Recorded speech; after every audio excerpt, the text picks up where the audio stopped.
السلام علیکم ورحمۃ اللہ وبرکاتہ۔ سیرت النبی صلی اللہ علیہ وآلہ وسلم۔ حلیمہ سعدیہ رضی اللہ تعالیٰ عنہ کی گود میں حضور پاک صلی اللہ علیہ وآلہ وسلم کی پرورش۔ باب نمبر 6۔ باب نمبر 6۔ اس زمانے میں عرب کا دستور یہ تھا کہ جب ان کے ہاں کوئی بچہ ہوتا تو وہ دیہات سے آنے والی دائیوں کے حوالے کر دیتے تھے تاکہ دیہات میں بچے کی نشو و نما بہتر ہو اور وہ خالص عربی زبان سیکھ سکے۔ دائیوں کا قافلہ مکے میں داخل ہوا۔ انہوں نے ان گھروں کی تلاش شروع کی جن میں بچے پیدا ہوئے تھے۔ اس طرح بہت سی دائیاں جناب عبد المطلب کے گھر بھی آئیں۔ نبی کریم صلی اللہ علیہ وآلہ وسلم کو دیکھا، لیکن جب انہیں معلوم ہوا کہ یہ بچہ تو یتیم ہے تو اس خیال سے چھوڑ کر آگے بڑھ گئیں کہ یتیم بچے کے گھرانے سے انہیں کیا ملے گا۔ اس طرح دائیاں آتی رہیں اور جاتی رہیں۔ کسی نے آپ کو دودھ پلانا منظور نہ کیا، اور کرتی بھی کیسے؟ یہ سعادت تو حضرت حلیمہ رضی اللہ تعالیٰ عنہ کے حصے میں آنا تھی۔ جب حلیمہ رضی اللہ تعالیٰ عنہ مکہ پہنچیں تو انہیں معلوم ہوا سب عورتوں کو کوئی نہ کوئی بچہ مل گیا ہے اور اب صرف وہ بغیر بچے کے رہ گئی ہیں، اور اب کوئی بچہ باقی نہیں بچا۔ ہاں، ایک یتیم بچہ ضرور باقی ہے جسے دوسری عورتیں چھوڑ کر گئی ہیں۔ حلیمہ سعدیہ رضی اللہ تعالیٰ عنہ نے اپنے شوہر عبداللہ ابن حارث سے کہا، خدا کی قسم مجھے یہ بات بہت ناگوار گزر رہی ہے کہ میں بچے کے بغیر جاؤں، دوسری سب عورتیں بچے لے کر جائیں، یہ مجھے طعنے دیں گے، اس لیے کیوں نہ ہم اس یتیم بچے کو لے لیں۔ عبداللہ بن حارث بولے، کوئی حرج نہیں، ہو سکتا ہے اللہ اسی بچے کے ذریعے ہمیں خیر و برکت عطا فرما دیں۔ چنانچہ حضرت حلیمہ سعدیہ رضی اللہ تعالیٰ عنہ عبد المطلب کے گھر گئیں۔ جناب عبد المطلب اور حضرت آمنہ نے انہیں خوش آمدید کہا۔ پھر حضرت آمنہ انہیں بچے کے پاس لے آئیں۔ آپ اس وقت ایک اونی چادر میں لپٹے ہوئے تھے۔ وہ چادر سفید رنگ کی تھی۔ آپ کے نیچے ایک سبز رنگ کا ریشمی کپڑا تھا۔ آپ سیدھے لیٹے ہوئے تھے۔ آپ کے سانس کی آواز کے ساتھ مشک کی سی خوشبو نکل کر پھیل رہی تھی۔ حلیمہ سعدیہ رضی اللہ تعالیٰ عنہ آپ کے حسن و جمال کو دیکھ کر حیرت زدہ رہ گئیں۔ آپ اس وقت سوئے ہوئے تھے۔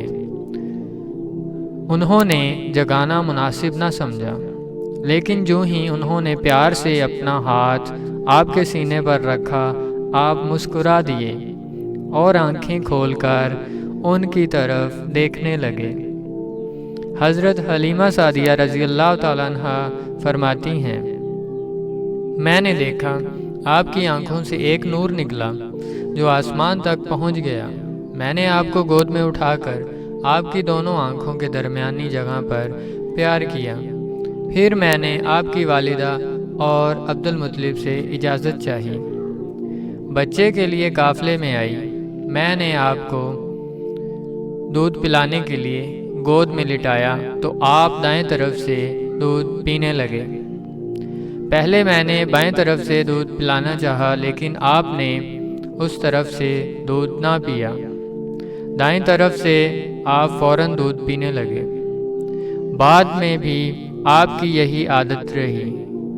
آپ صرف دائیں طرف سے دودھ پیتے رہے، بائیں طرف سے میرا بچہ دودھ پیتا رہا۔ پھر قافلہ روانہ ہوا۔ حلیمہ سعدیہ رضی اللہ تعالیٰ عنہ فرماتی ہیں، میں اپنے خچر پر سوار ہوئی، آپ کو ساتھ لے لیا۔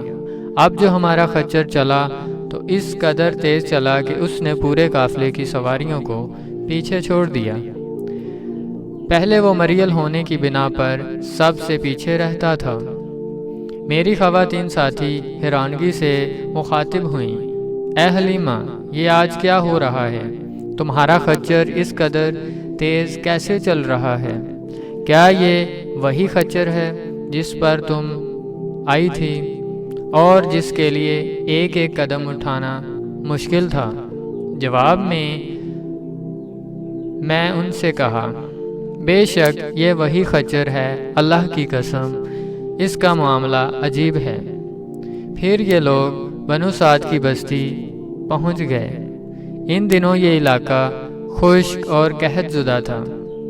حلیمہ سعدیہ رضی اللہ تعالیٰ عنہ فرماتی ہیں، اس شام جب ہماری بکریاں چر کر واپس آئیں تو ان کے تھن دودھ سے بھرے تھے، جبکہ اس سے پہلے ایسا نہیں تھا۔ ان میں سے دودھ بہت کم اور بہت مشکل سے نکلتا تھا۔ ہم نے اس دن اپنی بکریوں کا دودھ دھویا تو ہمارے سارے برتن بھر گئے، اور ہم نے جان لیا کہ یہ ساری برکت اس بچے کی وجہ سے ہے۔ آس پاس کی عورتوں میں بھی یہ بات پھیل گئی۔ ان کی بکریوں بدستور بہت کم دودھ دے رہی تھیں۔ غرض ہمارے گھر میں ہر طرف ہر چیز میں برکت نظر آنے لگی۔ دوسرے لوگ تعجب میں رہے۔ اس طرح 2 ماہ گزر گئے۔ 2 ماہ ہی میں آپ چلنے پھرنے لگے۔ آپ 8 ماہ کے ہوئے تو باتیں کرنے لگے اور آپ کی باتیں سمجھ میں آتی تھیں۔ 9 ماہ کی عمر میں تو آپ بہت صاف گفتگو کرنے لگے۔ اس دوران آپ کی بہت سی برکات دیکھنے میں آئیں۔ حلیمہ سعدیہ فرماتی ہیں، جب میں آپ کو اپنے گھر لے آئی تو بنو سعد کا کوئی گھرانہ ایسا نہ تھا جس سے مشک کی خوشبو نہ آتی ہو۔ اس طرح سب لوگ آپ سے محبت کرنے لگے۔ جب ہم نے آپ کا دودھ چھڑایا تو آپ کی زبان مبارک سے یہ الفاظ نکلے، یعنی اللہ تعالیٰ بہت بڑا ہے، اللہ تعالیٰ کے لیے بے حد تعریف ہے اور اس کے لیے صبح و شام کی پاکی ہے۔ پھر جب آپ صلی اللہ علیہ وآلہ وسلم 2 سال کے ہو گئے تو ہم آپ کو لے کر آپ کی والدہ کے پاس آئے۔ اس عمر کو پہنچنے کے بعد بچوں کو ماں باپ کے حوالے کر دیا جاتا تھا۔ ادھر ہم آپ کی برکات دیکھ چکے تھے اور ہماری آرزو تھی کہ ابھی آپ کچھ اور مدت ہمارے پاس رہیں۔ چنانچہ ہم نے اس بارے میں آپ کی والدہ سے بات کی۔ ان سے یوں کہا، آپ ہمیں اجازت دیجیے کہ ہم بچے کو 1 سال اور اپنے پاس رکھیں۔ میں ڈرتی ہوں کہیں اس پر مکہ کی بیماریوں اور آب و ہوا کا اثر نہ ہو جائے۔ جب ہم نے ان سے بار بار کہا تو حضرت آمنہ مان گئیں اور ہم آپ کو پھر اپنے گھر لے آئے۔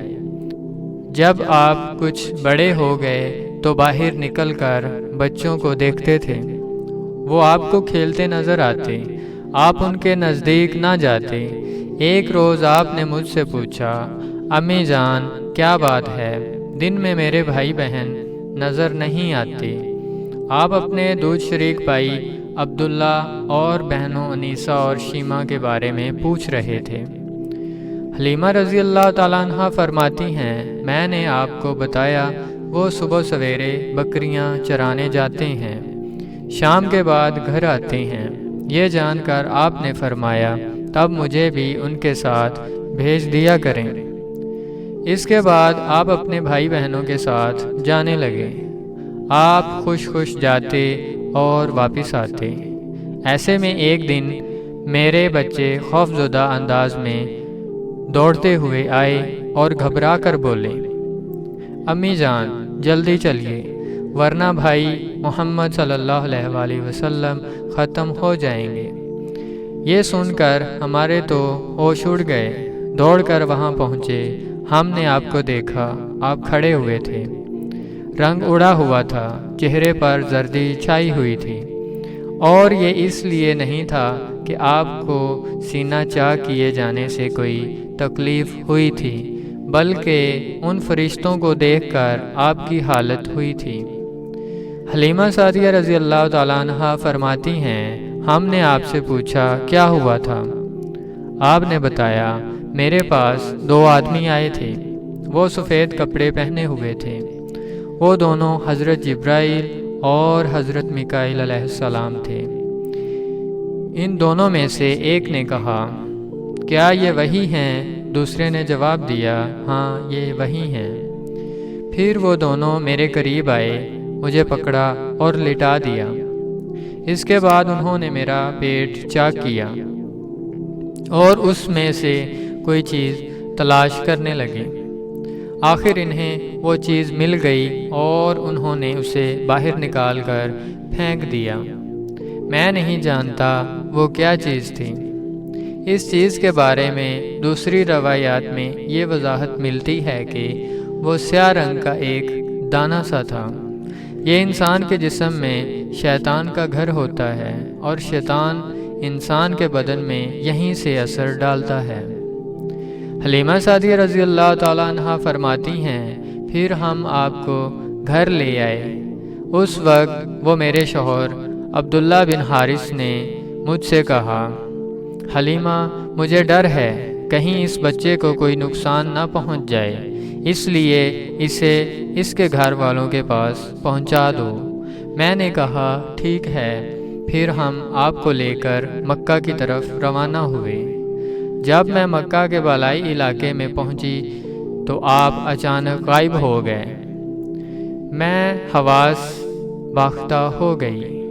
اگر آپ کو ہماری یہ ویڈیو پسند آئی ہے تو اس کو لائک کریں، شیئر کریں اور کمنٹ میں اپنی رائے کا اظہار ضرور کریں، اور اگر اسی طرح کی ویڈیوز آپ مزید دیکھنا چاہتے ہیں تو ہمارے چینل کو سبسکرائب ضرور کریں۔